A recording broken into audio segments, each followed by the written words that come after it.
Okay, so the theme for tonight is really testing this kind of the big question. Is this whole fintech thing really going to change the financial services industry? Is it all just a load of hype? Or even worse, is it just one great big Ponzi scheme designed to steal all our money and it's all going to end up in a big kind of tears, really, like the first dot-com boom, or perhaps something more akin to the 19th century gold rush. So I think probably appropriately we're going to start with Giles and ask him, given that he essentially founded what was essentially the first peer-to-peer, which is the kind of the poster child of disruptive fintech that was really trying to change the whole way that we do consumer lending. Can you give us a little bit of an insight into how you even came up with this idea, and were you setting out to disrupt banks at the time, or were you simply seeing yourselves as a small niche business doing something clever? Well, first, disclaimer, it wasn't my idea, sadly. I think it was, but it wasn't. But it was quite a big idea, I think. And yes, we were very much seeking to disrupt the banking industry. But I think there's a sort of slight misnomer in the title fintech, because I think we're not fundamentally, while we are a technology business, we're more of a technology-enabled business than a technology business. And I think we're a customer business. And I think what great technology businesses share is an obsession about customers and solving real customer problems, and then the technology comes in to enable the solution to that problem. And I think the opportunity that presented itself to us in 2005 and was made even clearer by the crisis in 07-08 was that banks had really forgotten who their customers were. And therefore we saw an opportunity to launch a much more customer-focused business using technology to make the business more efficient and pass that efficiency back to the customers in terms of value. So most, I think, interesting fintech businesses involve some kind of disruptive business model, and it's the innovation is at the business model level, which is enabled by technology, rather than technology driving a business model. It's perhaps semantic, but I think it's important.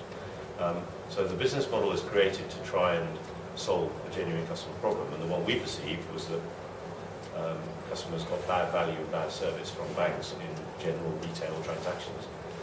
So the ability to connect people directly through a marketplace, where you have a group of the marketplace who lend money and a group who borrow it, is, we thought, a more efficient conduit, a more efficient transfer mechanism to allow better value to both parties. So put very simply, we exist within the spread. There are enough bankers in the room to understand what bank spreads are, the difference between what banks pay their savers and what they charge their borrowers.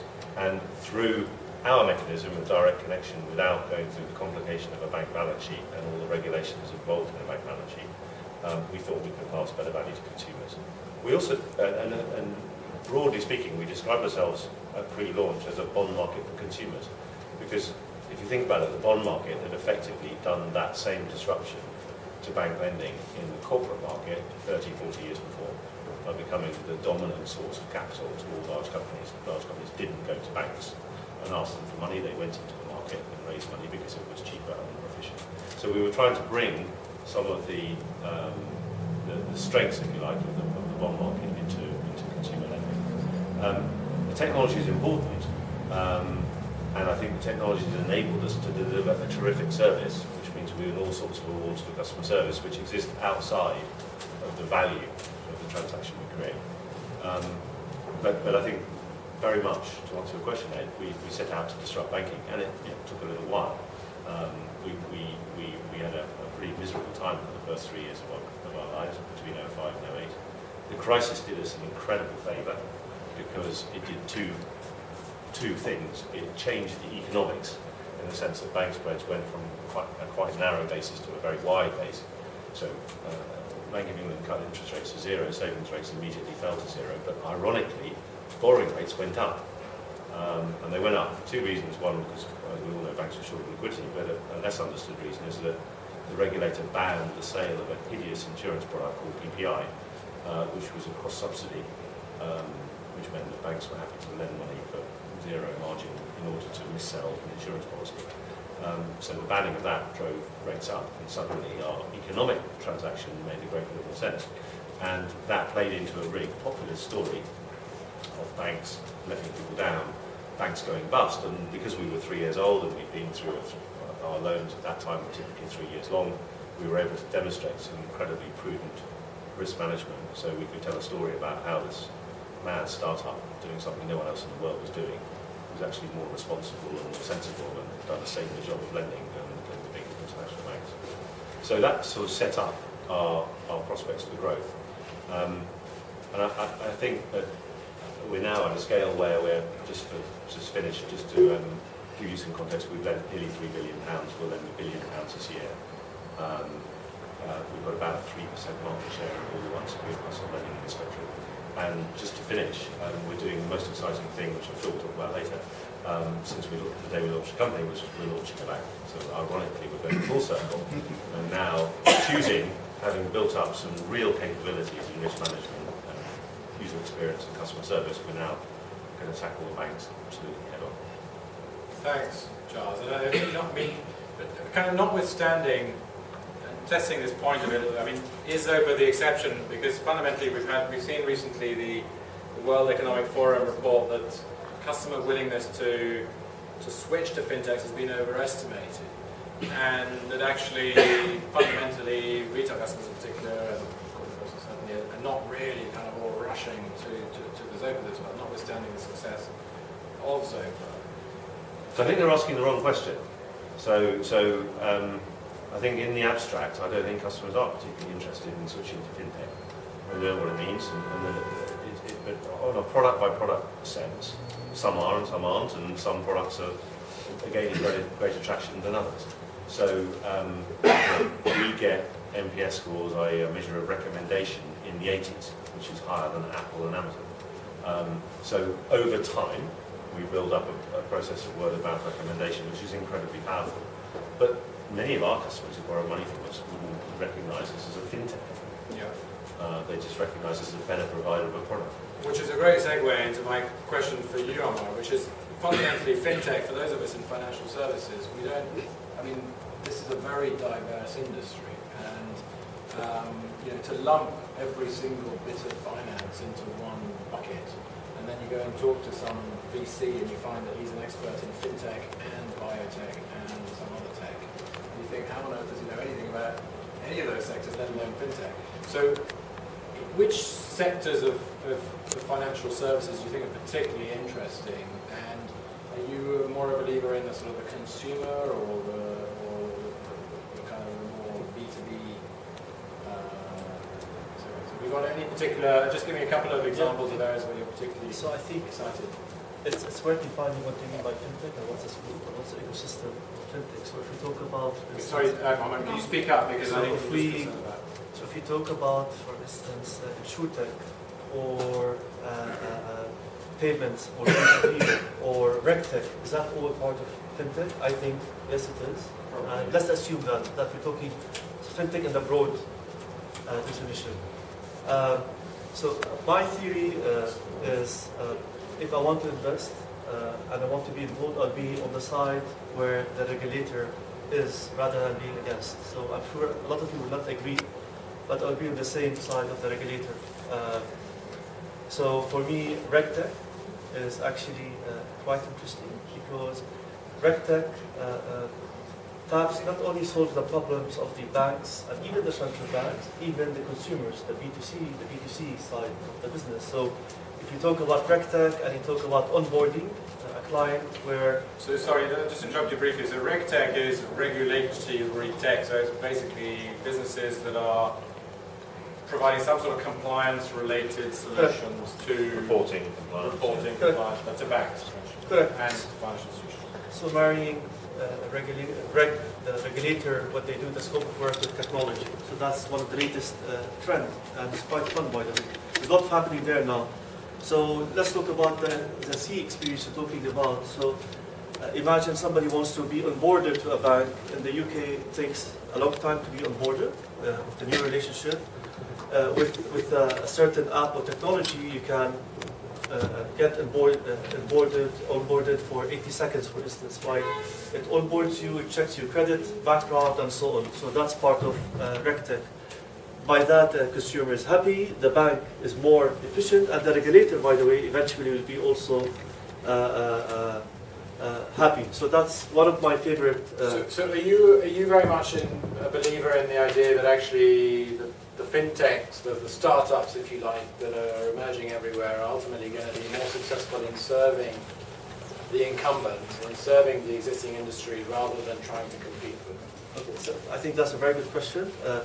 I don't think I'm able to answer it because for me the best example is we have, I compare it with the cars industry. So we have the Tesla of the world, and then you have the big boys like the Mercedes and the BM, and then you have the Tier 3 that have nothing to do with technology in terms when it comes to cars.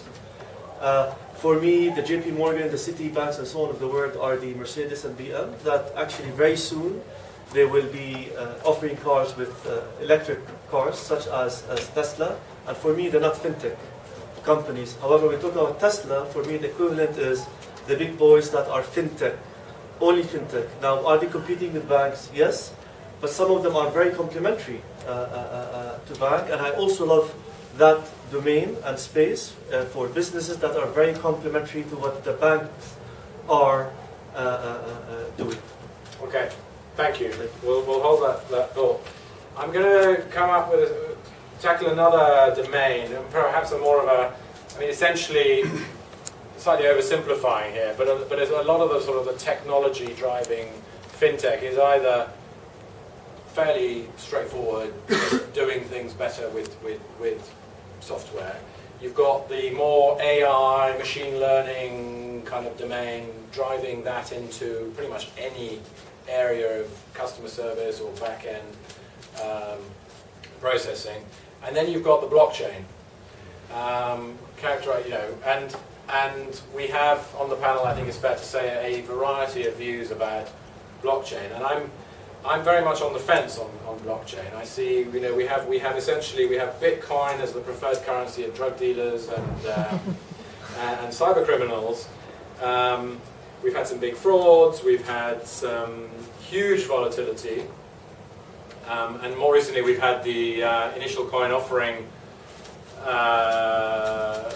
boom, which looks a lot like the tulip, the tulip boom of the 18th century. And the question is, for you, Stefan, is there anything in it? I mean, is it all going to blow up? Is it all gonna blow up, or really, is there any substance to the? Well, I think the central question about Bitcoin, blockchain, cryptocurrencies is a question of trust, mainly. And this is a question that is really common to the whole financial universe. Finance, by definition, is an industry where trust is served by a third party. A third party that would be in between two parties transacting, whatever the kind of the transaction or its nature. The revolution with the blockchain that is supposedly coming is that in reality you do not need to trust your counterparty, and you do not need to trust a third party intervening in the transaction. This is the core of the revolution that is at hand. And if we take the example of Bitcoin, the real revolution behind Bitcoin is that it uses mathematics at the core of its system in order to put aside any need for a third party, and in order also to put aside any need to trust your counterparty. Based on mathematics, you have a database that is shared among many peers, that is the same for all the peers, and to which any participant can add new transactions, provided he pays a price. And this is very important, provided he proves that he has put on the table some kind of work. This is called in IT parlance proof of work. Proof of work is you have to solve a mathematical problem.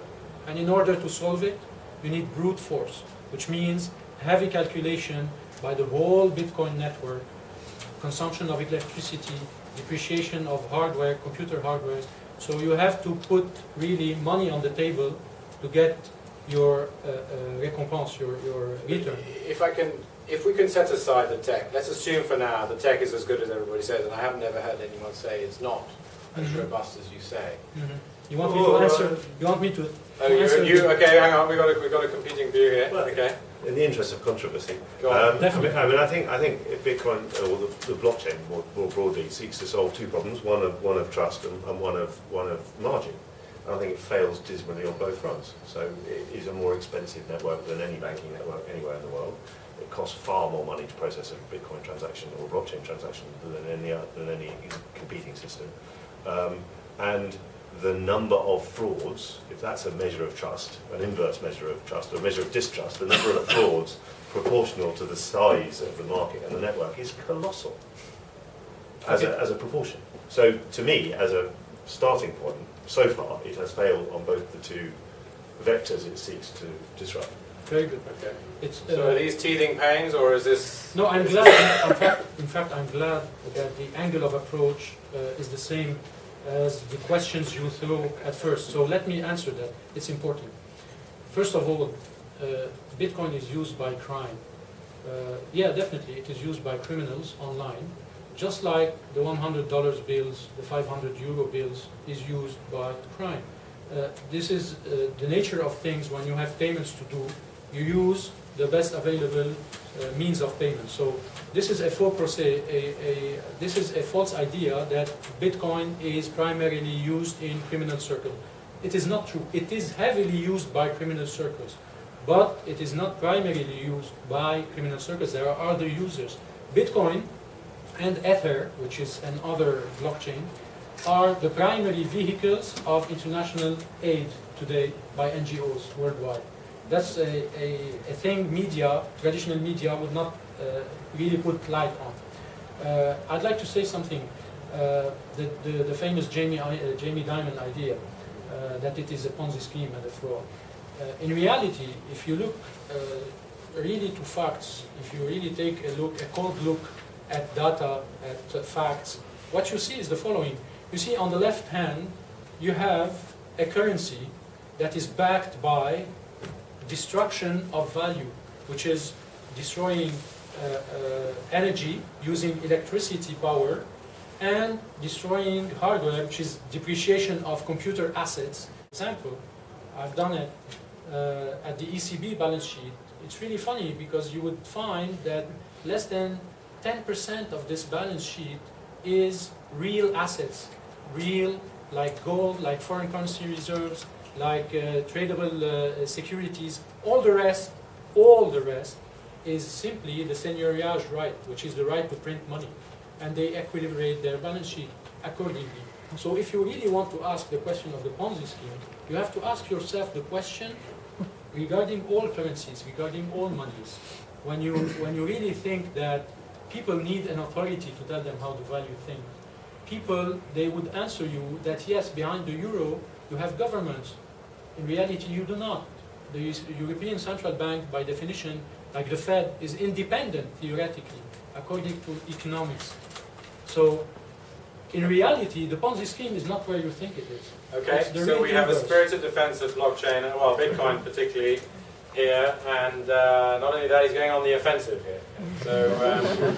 So that's interesting. So potentially here we have the roots of the success of Bitcoin could well be in the weaknesses of the traditional financial.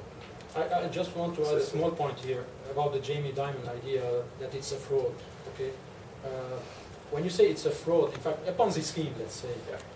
In reality, what you are pointing to is the fact that there is nothing behind it, and also that there are people profiting from it. That's a Ponzi scheme. That's a Madoff scheme, right? There are people profiting from it. In Bitcoin, unfortunately, for Jamie Dimon or other people, well, this is not the case because there was no ICO at the start of Bitcoin. There was no initial coin offering. There were no white papers widely publicized in order to raise funds and promise a future return. Not at all. Not at all. It was a peer-to-peer network that started from scratch between US geeks around the Reddit forums of discussions. and it went really like a virus, and it spread out. So Okay. I want to differentiate between ICOs. Bitcoin and ICOs. Do you believe ICOs, Remy, are a Ponzi? Can have probably been in the middle of the road. Yeah. I mean, Giles is right. It's the most expensive network right now, and it's precisely because of the proof of work. But with Ethereum, for example, shifting into the proof of stake, this is about to change. Now, so I mean, on my end, the way I look at blockchain is no doubt, nobody can argue that it's highly disruptive. Nobody can argue it's very expensive right now, but the logic is very powerful, no doubt. So the question is, and I look at it from a VC point of view, I mean, how is it going to be used to me, for example, in terms of what can it empower, which institution can benefit from this? You mentioned like the decentralized by nature. So obviously any centralized party would not like that very much, for sure. The other thing is the vetting process. I mean, obviously, if you're a government or any central authority, you wouldn't like that.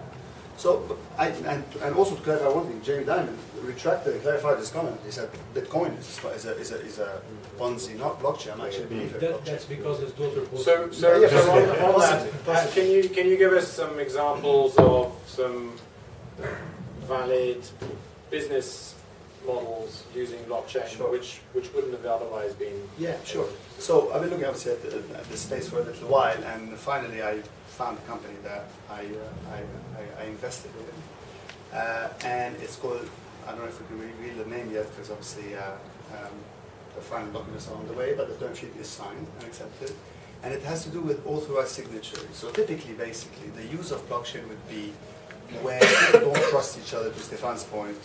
So it's disrupting the lack of trust via a certain vetting process. So if you're Deutsche Bank, and if you have, for example, like, I mean, I used to work in front office, so it's a problem that I had no idea that it existed in the first place. But in the ops teams, so certain person obviously can be authorized signatories on certain deals. And you can imagine at the scale of big banks, that could be an enormous mess, let alone your own desk, where X is allowed to sign Y, and the matrix of that. But also with your thousands of customers, so you end up by having hundreds of these and thousands of these every day, with a signature somewhere, and you have no means to know if the person left. It's a fraud. There was a very publicized case in VTB Bank not long ago. It cost them a lot of money.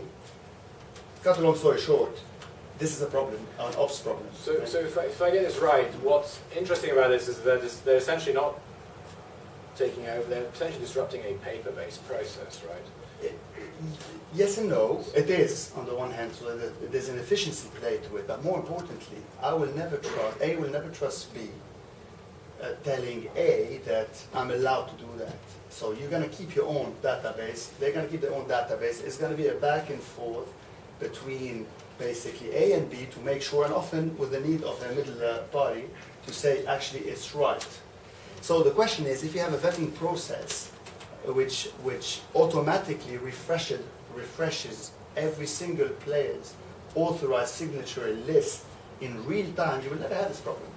So that's typically a use case, for example, very far away from cryptocurrency, but it's the logic of blockchain. So it's a network using a certain vetting process without a centralized counterpart. So that's the power of this technology. Okay. There's a small note about the cost of transactions, because both of my colleagues mentioned that. It's important to say it's expensive, everything is relative. I mean, if today you want to send $150 million to Venezuela, how long would that take in the traditional banking system? I don't know, in adding value dates, adding authorizations, etc. Probably 7 to 10 days, I'm not sure. How much would it cost? 0.5%? 25 basis points? I don't know.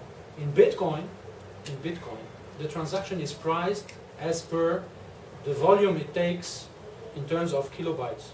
Typically, a transaction is something like 250 to 500 bytes, and that costs about $2 to $3 today at today's Bitcoin cost of 4,000. So a transaction would cost about $2 to $3 on average. It would take roughly 10 seconds to appear with your counterparty, and about an hour to be confirmed. And unerasable, let's say. So if I can try, I'm just going to try and wrap up just for this session. We're going to open it up to the floor, and we'll see what questions they all want to ask. But just for the Bitcoin conversation, so what I'm hearing here is it's very expensive to process, but for very large transactions, it's actually quite efficient. We do have some examples of some business cases which actually do seem to make sense, both in terms of playing on this whole trust thing, where you're disrupting, you can achieve some efficiency plays. But there's also a bit of a Wild West dimension to this whole space. And probably we shouldn't forget that actually the internet, for many years, most of the money being made on the internet was essentially pornography and I think gun running. So fundamentally, it's often the criminals who start out trying out these new technologies. So maybe there is hope for Bitcoin. But if I'd just like to quickly, before we open it up to the floor, take the conversation to AI, right? Who here believes that AI is going to take over their jobs one of these days? Okay, it's quite an optimistic crowd. I think I'm probably going to be out of a job quite soon. So fundamentally, certainly there's a lot of talk about the power and the potential of AI, and I'm certainly I'm putting my money where my mouth is at the moment on this space. If I can throw it open to the panel, actually, just quickly, and if you can try and keep your questions short, because I'm very keen to actually hear what this audience wants to talk about. But sort of, Remy, quickly, are there any particularly powerful use cases today that you think are real and here and now? They're definitely real for sure. I mean, like it's rare to see these days like a kind of next generation of anything without some sort of AI, machine learning, neural network somewhere in the equation. So yes, in fintech, for example, like in the end of the day, obviously AI is a big field, and the simpler bit of it would be obviously the machine learning. And you can go all the way into replicating a general AI, replicating basically human thinking. All of that, we're still far away, and there's a compute power problem. But still, I see it a lot, yes. For example, like lately in payment, it's been very, very interesting because this is a live example. So obviously there's hundreds of channels of payments who change dynamically all the time. So it's almost impossible for any team of humans to be able to track these changes dynamically. So it needs a degree of the machine learning and AI to be able to find what's the optimal path every single time in payment in terms of cost, conversion, percentages, and other things as well. So, so yes, I mean, I just invested in 2 companies. One of them uses AI in the retail space, because say you're John Lewis, you've got thousands of articles online, there's thousands of different behaviors. So you pull all this data and you don't know what to do with it. So you need like definitely some machine learning there and AI to be able to optimize dynamically what you should show, how you should rank, what you should do, and it hits directly your bottom line. So it's here to stay without a shadow of a doubt. There is a hype like everything. You mentioned the ICO. There is a massive hype. People giving hundreds of millions for a plan. So you go to the VC community, you get zero probably, but still. AI, same story. Yes, it's. But the way I look at it is empowering businesses again. Same story. Okay. Thank you. I think a bit like the term fintech, people have been using machine learning a long time before the term artificial intelligence became fashionable or popular. So we've certainly used machine learning in our credit modelling and our fraud management for many years. And no question that our credit analysis is a degree more sophisticated than any major UK financial institution in this country. And I think part of that, not all of it, but part of that is down to machine learning. Interestingly, just on that thought, like, do you think that regulation is actually an obstacle to the adoption of machine learning, particularly in areas like credit scoring and things like that? No, I don't. I think that there will be. I wouldn't put it a question of regulation. I would put it more senior than that. Sort of, there's a political question at some point, and this relates particularly to insurance, I think. So, I think there's a generally widespread view. In fact, there was a survey done in the US recently where US consumers said that on average they weren't prepared to subsidise worse credit, so therefore there was a view that it was right for different credit risks to be priced differently in the US, and I think that makes sense. So creditworthy people were not prepared to subsidise uncreditworthy people. I think where we run into problems is in insurance, because there's no question that there's massive value to the underwriters in insurance in developing ever more sophisticated models. The problem with that is that typically insurance evolved out of a mutual model where you only really can afford to insure the bad risks because you insure the whole. I'm thinking particularly of things like life insurance. And as the industry becomes more sophisticated, you start ruling people out because they have a higher propensity to get cancer or whatever. You end up with a real problem. And it's a social problem, and it will, I think, become a political problem. So the regulator has a set of tools provided by the politicians, which at the moment I don't think really interfere. But I think there will be a need in the future, because I personally believe insurance should be a mutualisation of risk, rather than saying to some lucky person, you've got fantastically good genes, so you're going to have really cheap insurance. I just don't So you see regulation as being It's an ethical question. I don't think that's fair or ethical. Whereas I think in the world of credit, it is fair and ethical to say you've been responsible with your money, therefore you deserve a better price than someone who has been less responsible. Okay, thanks. Do you want to add something? Two quick comments. I think the challenge for AI is not the regulator, it's actually the talent, having the talent in AI, which is to some extent limited. You can find them, doing their PhDs or the masters and so on. That's a big challenge. But I think that's the next big thing also in fintech. Applying AI. A lot of VCs and companies, high growth, is saying they're applying AI. I think it's machine learning still. But there's a huge potential for talent when it comes to a demand for AI. Quick, thank you. So, quick straw poll. How many of you have worked with or are exposed to machine learning in your day-to-day work?